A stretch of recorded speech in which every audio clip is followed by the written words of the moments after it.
Welcome, everyone, and welcome back if you have been to one of our webinars before. My name is Keith Spencer, and I am one of the career experts here at FlexJobs, and I'm glad you could join us for today's topic, which focuses on preparing for remote job interviews. I personally think this is a really important topic because if you're anything like me, preparing for interviews can feel pretty stressful, and even more so if it's a remote interview and you've never conducted that type of interview before. So hopefully this webinar will help you ease some of that interview anxiety and be better prepared to put your best foot forward. So while we're giving everyone a minute to get in and get settled, please feel free to share where you're joining us from today in the chat section. As we wait for everyone to join us, I'm going to cover a few housekeeping items. While you are welcome to take notes during the webinar if you'd like, this webinar will be recorded, and a link to the video as well as some additional resources will be sent out within a week or so to the email address you used to register for today's event.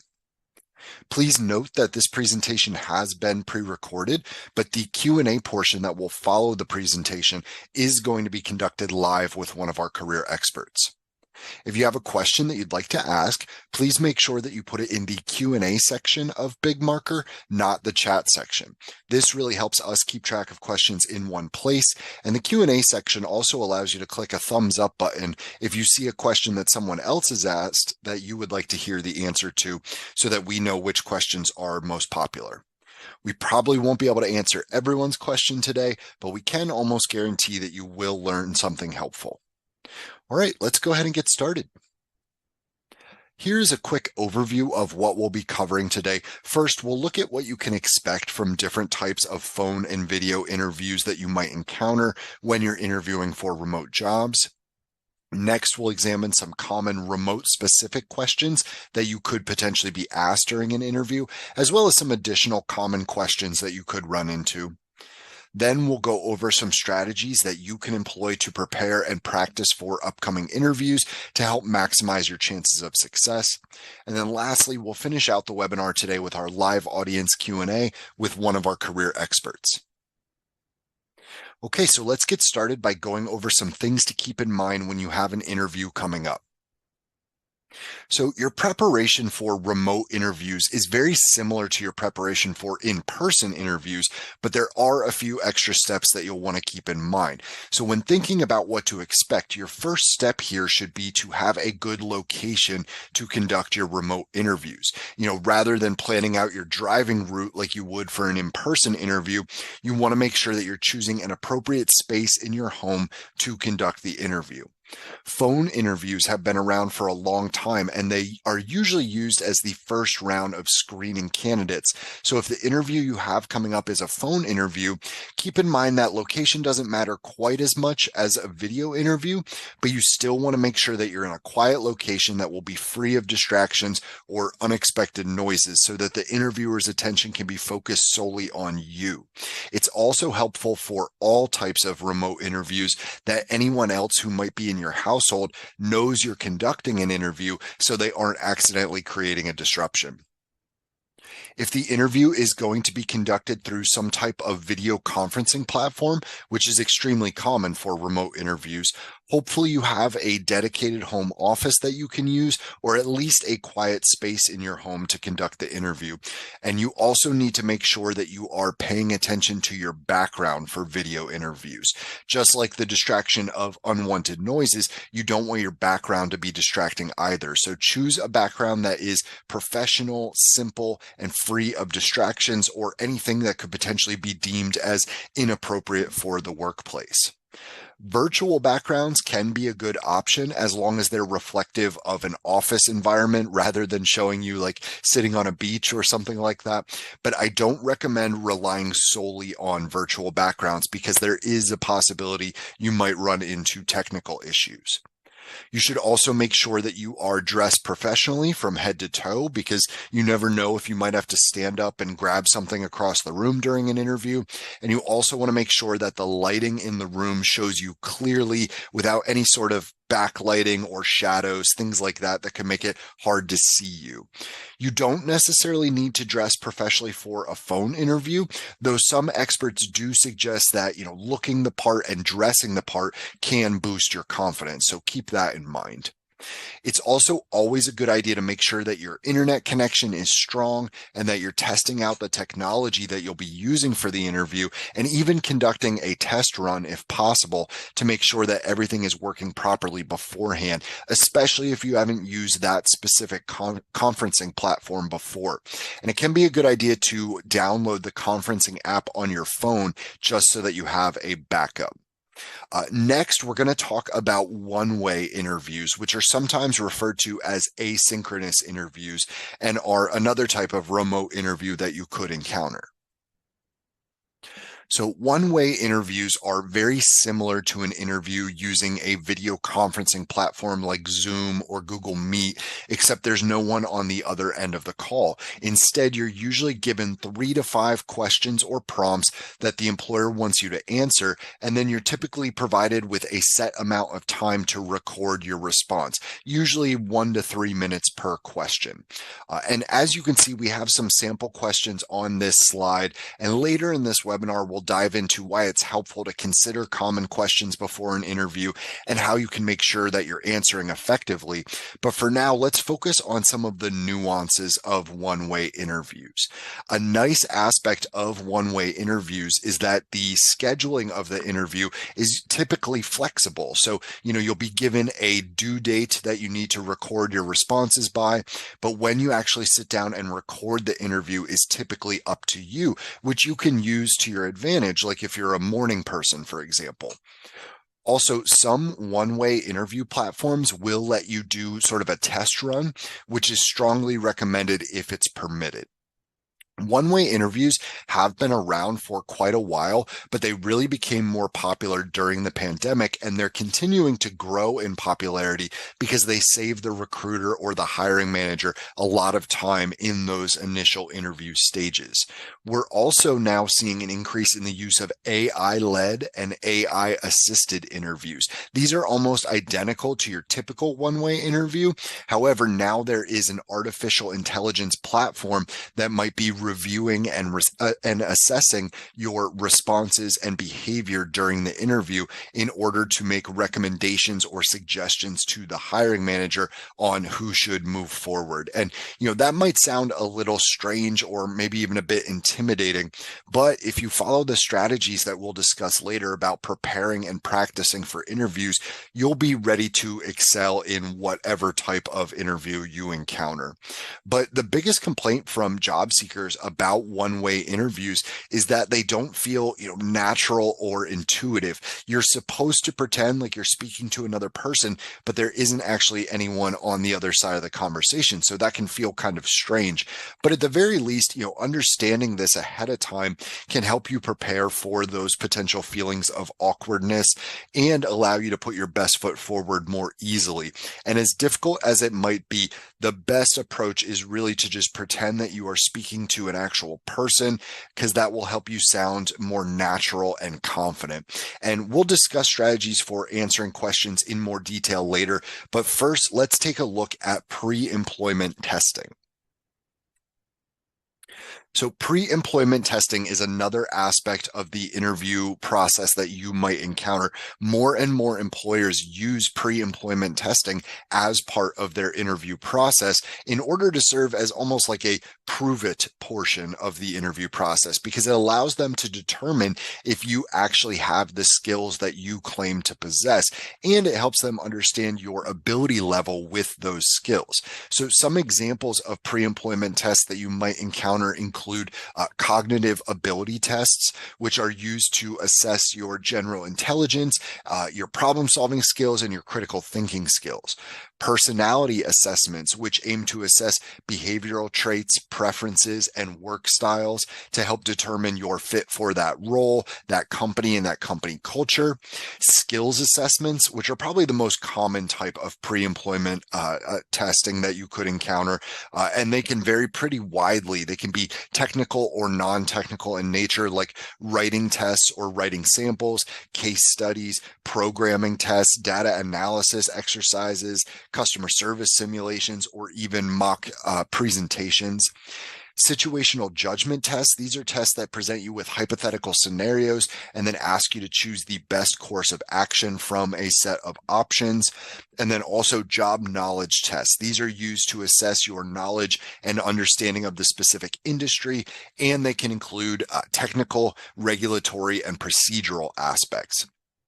All of these examples can also come in different forms and at different times in the process. You could be asked to perform the test with someone else during a video conferencing conversation, or the test could be provided to you via email via email, either as a link or as a request for work samples. And you're then given a set date by which you need to complete it. And any of these could come at the initial, middle, or later stages of the interview process. And not all interview processes will include some type of pre-employment test, but it is important to know that they exist so you aren't taken by surprise if you end up being asked to complete an assessment like this.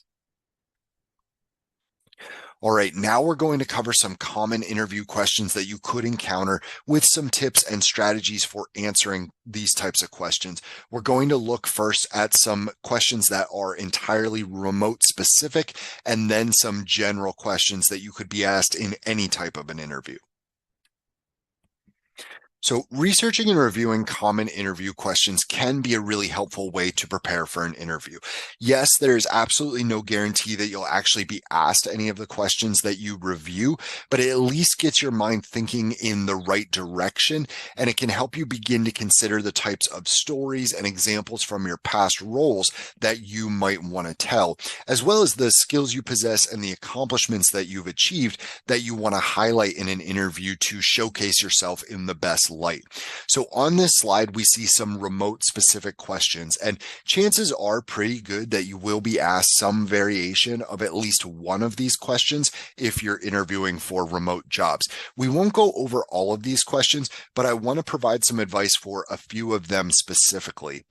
And the first one I want to point out is, why do you want to work remotely?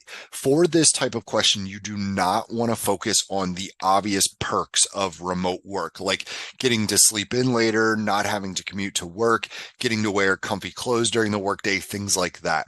Instead, you want to focus on why you are your best self in the remote environment. I've personally been asked this question in multiple remote interviews in the past, and I always try to emphasize how I'm so much more productive in a remote capacity.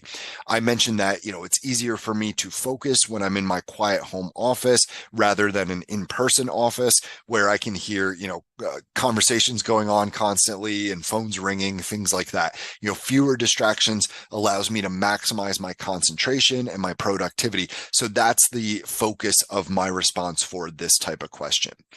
The next one I want to point out is, do you have previous remote experience?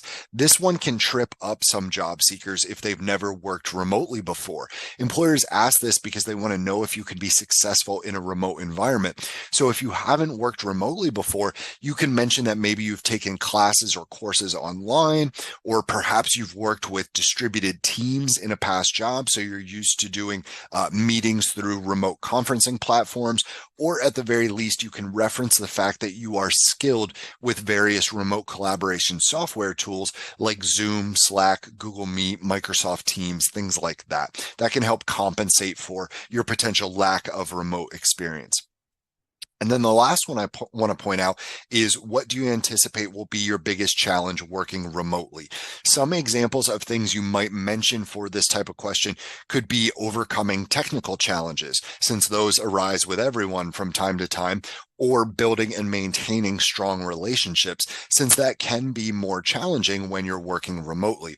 Regardless of what you choose here for this type of question, you want to make sure that you are mentioning the ways you plan to mitigate these challenges. So with the technical challenges example, I would then mention that I have ensured I have a reliable internet connection, that I always make sure my software is up to date, and then I have familiarized myself with various troubleshooting techniques when it comes to IT issues.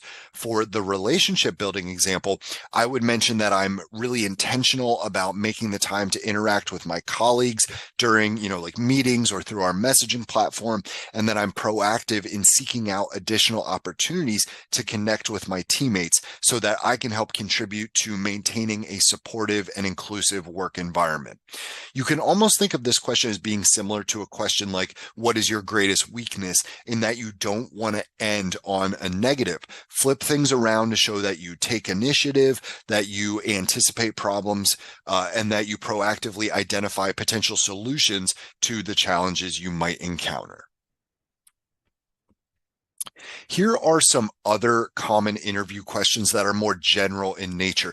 These are some questions you could encounter in any type of interview, regardless of whether it's for a remote or in-person job.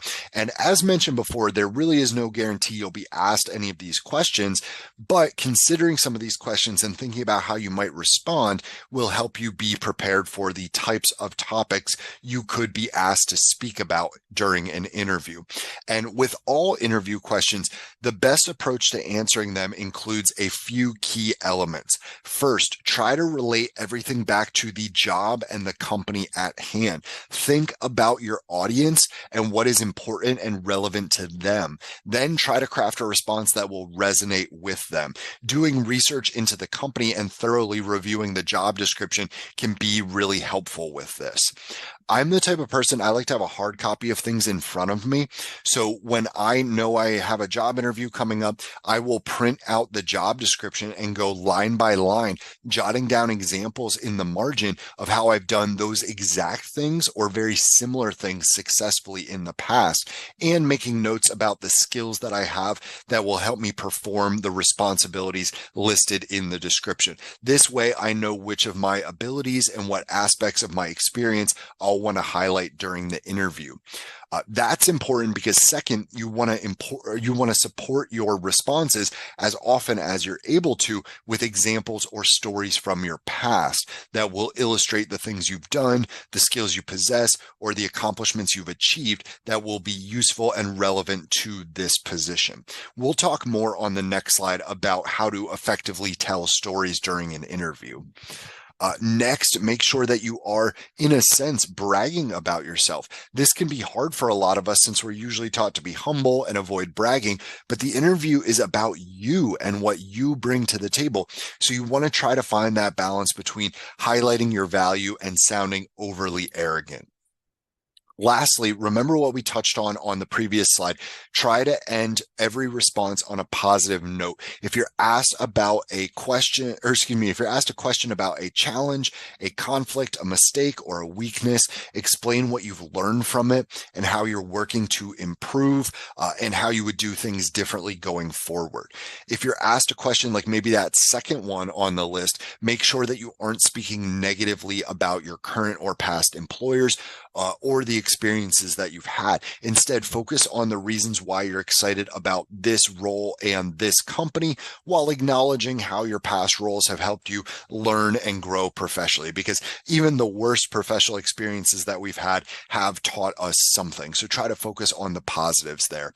And I will point out there are some solid links in the resources tab of this webinar that can help you prepare for common interview questions. So make sure to check those out. Now, behavioral questions are types of questions that employers ask to get a better understanding of your style and how you perform in specific situations. They allow you to engage the interviewer on a deeper level because they essentially require you to tell those stories from your past, like I mentioned on the last slide.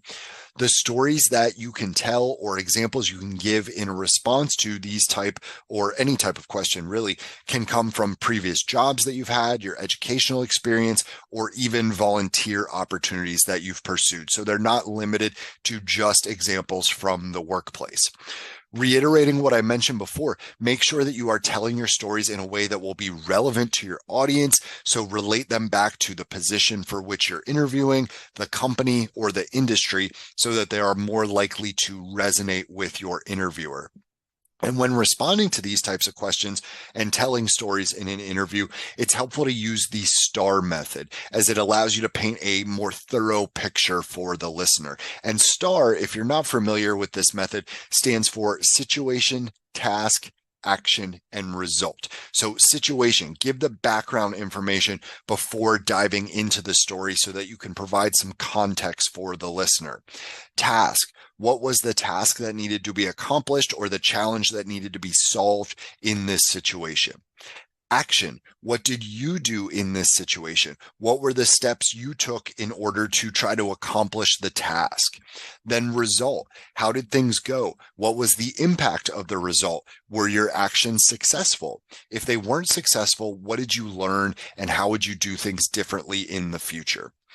I'll give you a brief example of answering a question using this STAR method. Let's say that the interviewer asks, describe a time when you faced a challenge in your current role.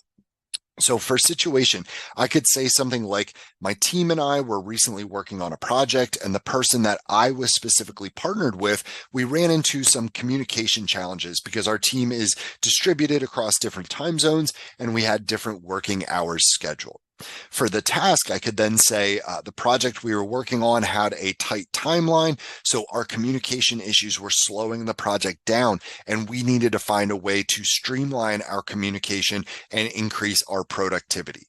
With the action, I could explain how I reached out to my colleague and pointed out the problem that I was seeing, making sure to not place the blame solely on them, and scheduled a time for us to collectively strategize a way to streamline our responsibilities to the project. We worked together to create a daily check-in sheet in Google Docs so that even though we were working different hours, we were both able to communicate our own progress and stay fully informed of what the other was working on or where we might need assistance. Then for result, I could say something like, this allowed us to quickly accomplish the backlog of work that had been piling up and provided transparency for the work we were each completing every day to ensure we stayed on the established timeline. As a result, we successfully completed our portion of the project on schedule, and the overall goal of the project was achieved. Now, again, this is kind of a general example. In a real story that you might tell in an interview, you would probably want to include a few more details about, maybe the nature of the project, and also, if possible, add in some success metrics that could better highlight your accomplishments. But hopefully this example helps you understand that STAR method a little bit better. It's also important to note that you are interviewing the employer at the same time they are interviewing you. You want to make sure that you have some questions prepared to help you understand what this role at this company will look like and help you to determine if this role could be a good fit for you. Asking intelligent questions is also has the added benefit of showing that you are insightful, thoughtful, and you came to the interview well prepared. The vast majority of interviews will end with the interviewer asking if you have any questions for them. So make sure to keep this in mind and come prepared with some questions to ask. These are just some examples of questions that you can ask, and you're likely going to want to add to this list for your own interviews, but there are some things to keep in mind when deciding what questions to ask. You want to avoid asking anything about, time off or benefits or other perks of the job just yet. This will come later in the process, and they'll explain those types of things thoroughly to you when they offer you the position.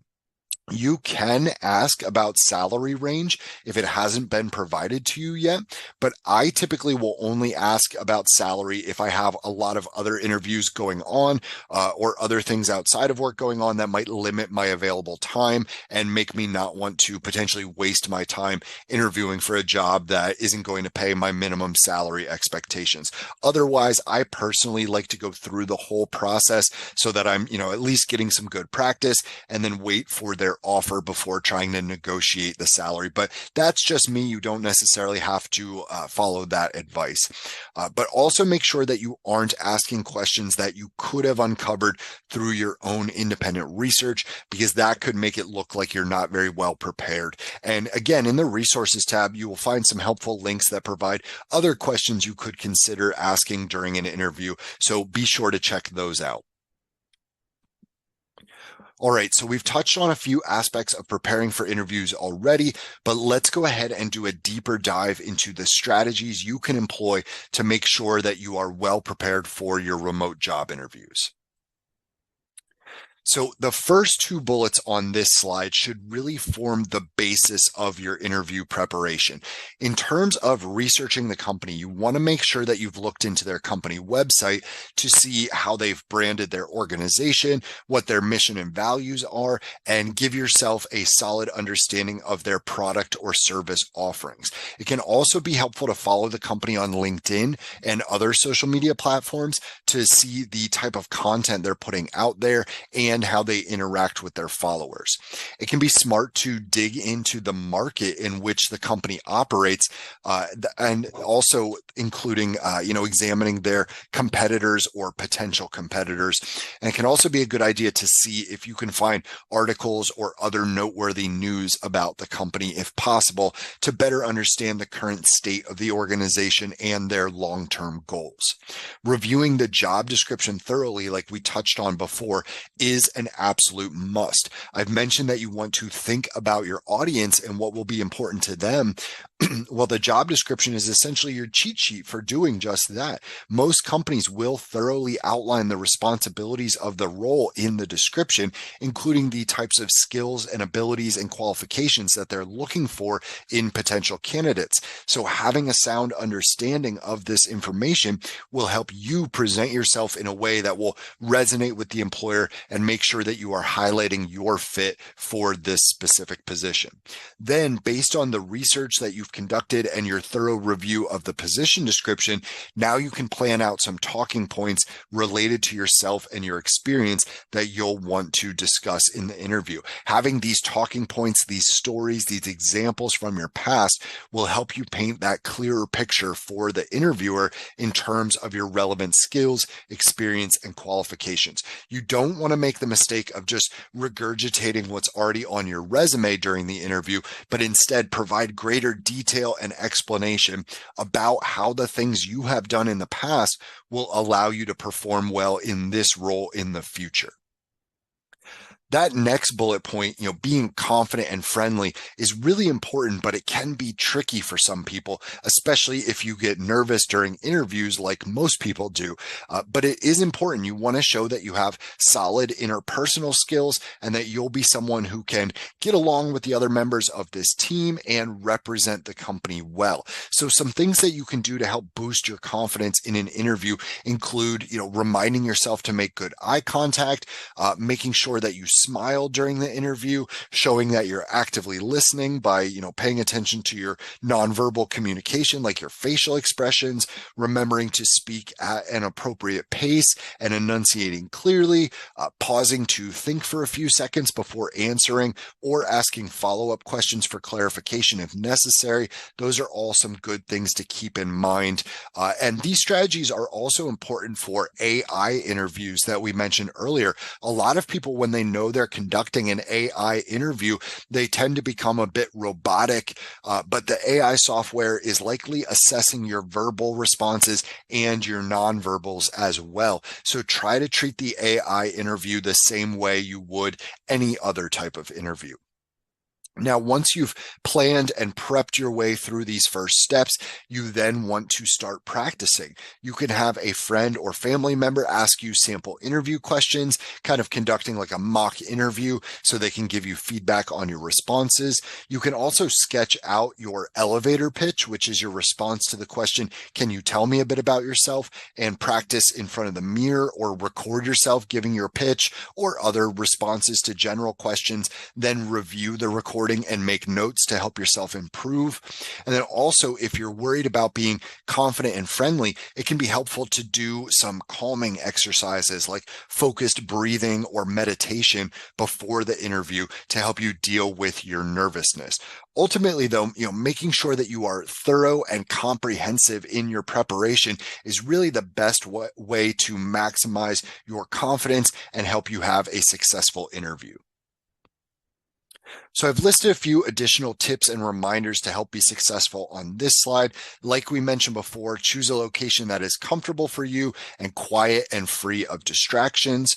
Remember to always dress professionally from head to toe, as that's going to help you feel your best and increase your confidence levels. Make sure that you have checked and tested whatever technology tools you might be using, including your lighting. And if you do run into technical issues, do your best to handle them calmly and professionally, because that'll show the interviewer that you can perform well under pressure. If you have an AI interview coming up, you can try researching the AI interview platform to see if there are any demos or tutorials available to help you become more comfortable when you're using the software. Remember to be mindful of your body language and your facial expressions for all types of interviews so you can project your confidence and your friendliness. Make sure to smile, maybe nod your head if they're telling you something, important. You could perk up your eyebrows if they mention something interesting, things like that. That'll help better demonstrate that you're engaged and actively listening. Also, in terms of confidence and being able to respond to tough questions, remember that it's okay to take a moment to pause and think before responding. You don't need to immediately dive in and fill the silence as soon as they're done asking the question. One of the tactics that I'll often use is to repeat their question to buy myself some time, or maybe nod my head a little bit and say like, that's a really good question before answering. It gives me a few extra seconds to think about what I might want to say. Always keep in mind, like we discussed, that it's important to ask them insightful questions, and then don't forget to follow up after the interview with a thank you email. This email doesn't need to be long, but it's a good idea to email everyone you interviewed with separately to thank them for their time and restate your enthusiasm for this potential role.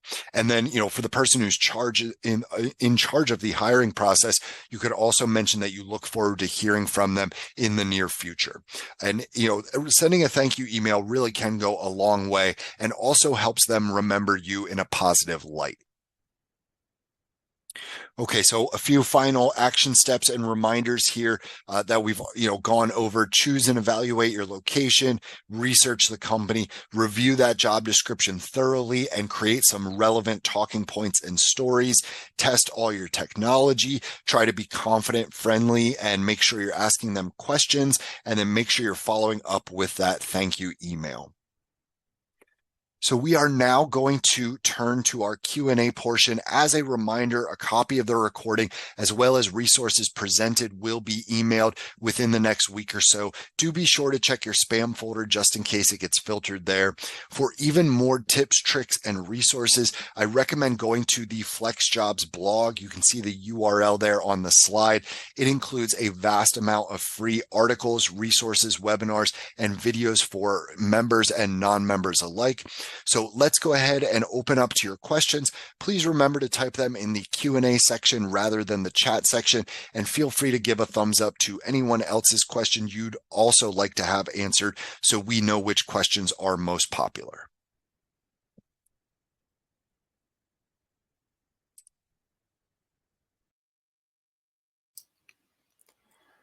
All right, everyone, we are going to move into our Q&A portion of the webinar today. Before we really get started, could someone let me know in the chat section if you can hear me all right?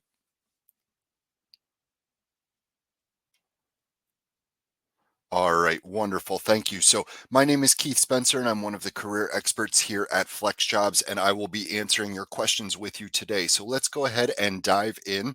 Our first question here has a couple different questions included, so we'll tackle each one. The question is, how are remote jobs faring lately? Are jobs increasing? And then also, what is the most unique, or excuse me, what is most unique about people who excel at a remote job or career? So, in terms of how remote jobs are faring and are the jobs increasing, this can kind of depend on what statistics you're looking at. And, if it's usually based on survey results, you do sometimes have to take that with a little bit of a grain of salt, excuse me. But the most recent statistics that I've seen are showing that over half of American workers or US employees are working remotely, at least in some capacity. So they either have, the option to work remotely if maybe they're traveling, or if they have childcare issues or something like that, or they're working in sort of a hybrid environment where they have a set schedule where some days they're in office, some days they're working remotely, or they're working fully remotely. And I've also seen that roughly a quarter of US employees are working remotely as of the start of 2023. But you have to understand too that these things do kind of come and go in waves. Like if we look at sort of the pre-pandemic environment where very few people were working remotely. We were looking at sort of single digits in terms of percentages of U.S. workers at least that were working remotely. Then obviously that skyrocketed during the pandemic, and then we also saw some employers after the pandemic started to calm down a little bit that were requiring people to return to office. So we'll see sort of some ups and downs in these trends, but over 60% of workers do prefer some type of remote option or a fully remote environment. So because there is that demand for remote work, as well as the benefits to employers of remote work, like it now allows them to have access to a much greater talent pool, because they can hire folks from anywhere around the world or around the country, not just in their specific geographic location. I think we will continue to see remote work steadily rise there. So I know that wasn't a specific or exact answer to your question, but hopefully that is helpful. And in terms of what is most unique about people that excel in a remote job, there are some specific some specific skill sets that people who work remotely and do so well possess. They have to have self discipline and be able to manage their time wisely, because you don't have that manager over your shoulder all the time monitoring your work. So you have to do that yourself. You have to be self motivated as well. You also, it's really important to be a strong communicator. When you're working in a remote environment, it's not as easy to pop into somebody's office down the hall and have a quick chat. So you need to be able to kind of quickly master whatever communication and collaboration tools you have available to you, and be effective in your communication. Not only communicating your own thoughts and ideas, but making sure that you're listening carefully to what others are sharing with you or telling you, or instructing you to do. So communication's another really big one. Being adaptable and flexible, those are also skill sets that help remote workers excel in that capacity. Being organized and being able to hold yourself accountable, also really important. And then obviously, like, having some type of technical proficiency as well. Being in a remote capacity, it almost forces you to become tech savvy if you're not already tech savvy. So being able to be, that kind of goes hand in hand with the adaptability and flexibility that I mentioned. Being able to quickly learn and master new tools, or if you're not someone who is by nature sort of a quick learner, having the dedication and the focus to master remote collaboration tools. So that is just kind of a sampling of some of the skill sets that are unique, not necessarily unique, but important, I guess I'll say, for folks who work in a remote capacity, and the things that you would want to emphasize about yourself when you are interviewing for remote roles. So hopefully that was a helpful response. Let's go ahead and move on to our next question here. Okay, so this question has to do with one-way interviews and or AI-led or AI-assisted interviews. And they're asking, how can a job candidate interview the company if it's a one-way interview? How can the candidate best use these types of interviews to their advantage? Is it appropriate to ask a question after answering the question that they have during a one-way interview? So yes, very good point here. And I didn't really differentiate that during the presentation. So I'm glad you brought that up here. If it's a one-way interview, you don't really have that opportunity to interview the company in that specific round of interviewing. Now, do keep in mind that one-way interviews are usually used in that initial screening process. So if you make it past that one-way interview, you will then have the opportunity to ask your questions to interview the company, as well as them interviewing you. But in order to use one-way interviews, whether they're AI led or AI assisted or not, not to your advantage, you really want to make sure that you're, following the advice that we went through in the webinar, making sure that you're paying attention to that position description so that you know what that job entails, and know how to communicate your experience in a way that is going to be relevant to what they are looking for in, a person for that role. You want to make sure that you are developing your talking points ahead of time, again using that job description to determine the types of stories and examples from your past experience that you want to present, thinking about, what accomplishments will help you stand out in the context of that role, and then also doing some research on the company as well, making sure that you understand or have a good understanding of not only, the product or service that they provide, but also, their position in the market, what their goals are, what their needs are, so that you can be speaking to those needs. Interviews from the employer's side of things, they're self-serving. The employer is trying to find someone who's going to help them, who's going to be able to do this role, who's going to be able to give their organization a boost in some way, shape, or form. So you want to think about their needs, what they are really looking for someone for this specific position, and then articulating your experience and skill sets in a way that is going to accommodate those needs. Now, with a one-way interview, like was mentioned in the webinar, it can be tricky because you need to be mindful of the fact that you're not actually interviewing with another human being. Like that's the difficult part, but you need to kind of treat it that way. So make sure that you are mindful of your body language, that you're showing that you are professional and friendly and engaged and insightful, and also answering their questions effectively at the same time. So do keep that in mind, because the AI led and AI assisted interviews are going to be assessing, your body language and your nonverbals. Or if it's just a standard one-way interview, when the recruiter or hiring manager is reviewing the recordings, they're going to be looking at your body language and things like that as well. So you need to be mindful of not only what you are telling them and making the information you are describing to them relevant, but you also need to make sure that you are mindful of your nonverbals. But to get back to the initial part of your question there, you don't really have that opportunity to interview them in a one-way interview. But if you make it past that round, you will have that opportunity in later interview rounds. Hope that answer was helpful. Okay, so let's see. Next one here, is it good to ask them if they provide training in things like Zendesk or other CRM tools or customer relationship management tools? I find that most customer service jobs are looking for those skills. So I wouldn't necessarily ask them, hey, I'm missing this skill. Will you train me in it? What I would do there is I would try to present my experience in a way that's like, hey, I haven't really mastered this specific software platform, but here's a very similar one that I mastered quickly. Or do some of that upskilling and see if you can't find some trainings or some courses or even just some tutorials like on YouTube or maybe on the software company's website to learn how to use at least the basics of those types of software programs. You don't necessarily want to come to that interview with a long list of the things that you're lacking. So as you're reviewing job descriptions, if you're seeing specific things mentioned, specific software programs in this example mentioned, take the initiative to teach yourself how to use those. Then you can add them to your resume, and then you will be more likely to make it past the screening rounds for those types of roles. So take that initiative, try to put that onus on you. But that being said, the vast majority of organizations, regardless of what type of software program they're using, they're going to teach you sort of the nuances of how they want you to use it in the role. That's part of the onboarding and training process typically.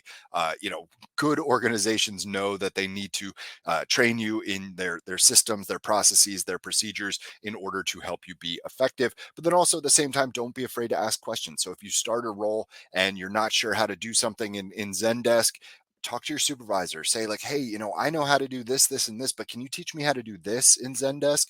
Something like that. So take that initiative, try to teach it to yourself, but then also don't be afraid to ask questions once you've started the role. But no, I would not necessarily personally ask something like that in an interview. Good question though. Okay, so the next question is how to answer about being laid off. Yeah, so layoffs are a huge concern for people. First thing to keep in mind here is layoffs are totally normal. Good employers understand that, especially the last 5 years or so that we've had. Lots of people suffered layoffs during the pandemic. I saw some comments in the chat about people discussing layoffs that are going on in different industries. Layoffs are totally normal, so don't be afraid to talk about a layoff. You could say let's say hypothetically that it was a layoff because the company was just downsizing a little bit. So you could mention that, hey, the company ran into some, economic issues. They decided to lay off a portion of my team. Unfortunately, I was impacted by that. But then you can talk about, some of the things that you really learned from that experience. You'll flip things around to a positive, like we mentioned in the webinar, and then also talk about the things that you've been doing since you were laid off, that you are trying to upskill and gain new experience, things like that, so that you can be more effective in the future. Now, if you were laid off because maybe your performance just wasn't there and they decided they were going to part ways, I would in that situation probably phrase it as something like, when I entered this role, it turned out to be a bit different than what I had anticipated, and the expectations ended up being much greater than what I was able to reasonably achieve. So, the company decided to part ways with my or to end my employment, unfortunately. But then, talk about again the things that you learned, what you were taught from that situation, how you've been trying to improve, make up for some of the potential shortcomings that they may have seen in you that led to your layoff, that kind of thing. So don't be embarrassed about your layoffs. If you've suffered a layoff, try to address that head on, but remember to flip things around into a positive. Let's try to answer one or two more questions here. When is the best time to send a thank you email? Immediately after or the morning after? I always recommend sending it within 24 hours. So if your interview was in the first portion of the day, send it that afternoon. If your interview was later in the day, you could send it the next morning. Doesn't hurt to send it immediately after as well, but always a good idea to send that thank you. Very good question there. Um, Candidates. Gaps in job history.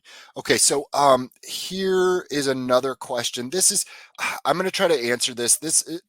I'll try to answer this quickly. The answer to this question is very in depth, and we do have resources on our website. This is about scammers or protecting yourself from scams. So we do have a lot of resources on our website to help you avoid or protect yourself against job scams. So I'll try to answer this really quickly, but I'm really only going to scratch like the surface level. I do recommend diving into some of those resources and taking a deeper look at this. But the question is, how can potential candidates protect themselves from scammers that pretend to interview candidates? So a couple of things here.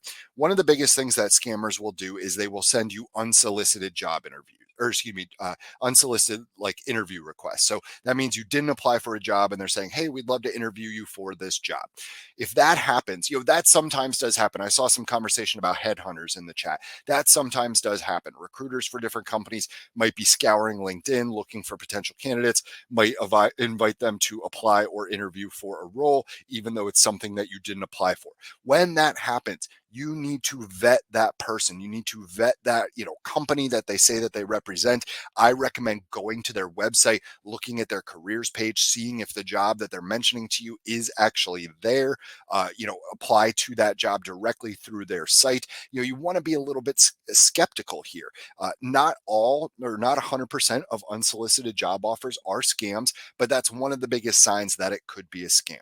Other things that you want to keep in mind is, if they just interview you really briefly once and then all of a sudden they're offering you the job, you want to be a little skeptical there. Make sure that you're going back, you're doing some research, you're checking out that individual on LinkedIn, seeing if they actually do work for that company, you're checking that company website. You need to make sure that you're doing some of this vetting to protect yourself, because scammers are out there and they do like to target remote or work from home jobs. So just kind of keep that in mind. Again, I'm just going to scratch the surface area there because we're a couple minutes over time here, but there are some some really good resources. We actually have a webinar about avoiding job scams that you may want to check out. So be sure to check out our events list on the website. But I'm sorry I don't have time to answer more questions today. Hopefully, the answers I was able to provide are helpful to you. I really appreciate you all taking the time to be here. And again, I hope this information was helpful for you all. So thank you once again, and I hope everyone enjoys the rest of their day. Take care.